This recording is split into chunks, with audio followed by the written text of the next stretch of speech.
તો અમદાવાદમાં વધુ એક લૂંટની ઘટના સામે આવી છે. અમદાવાદ ગ્રામ્ય વિસ્તારમાંથી લૂંટનો બનાવ સામે આવ્યો છે. ધંધુકા બગોદરા હાઈવે પર લૂંટાયા છે દંપતી. બગોદરા પોલીસ સ્ટેશન વિસ્તારમાં બન્યો છે લૂંટનો બનાવ.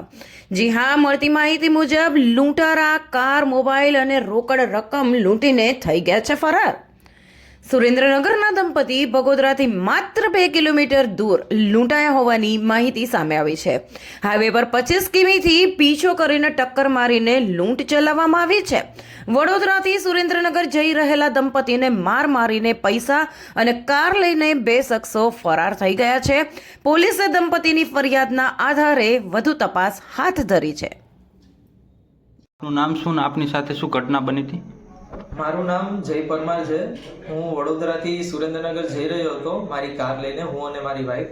ત્યારે રસ્તામાં બગોદરા ક્રોસ રોડ પાસે 2 કિલોમીટર પહેલા એક કારવાળાએ મારી સાથે ટક્કર મારી. એ કારવાળો મારી સાથે 20-25 કિલોમીટરથી આગળ પાછળ મને ફોલો કરતો હતો અને પછી મારી સાથે કારની સાથે ટક્કર મારી અને મારી કાર અને એ મારી કારમાં સામાન પણ હતો. મારા 2 ફોન હતા, પર્સ હતું અને રોકડ રકમ કંઈક 8,000 રૂપિયાની આશરે હતા.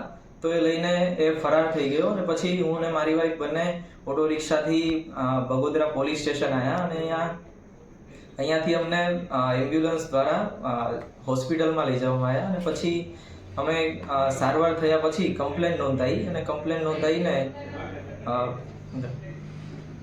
નોંધાઈને પછી અત્યારે કમ્પ્લેન એમણે નોટ કરેલી છે અને કામગીરી હાથ ધરેલી છે પોલીસ સ્ટેશને.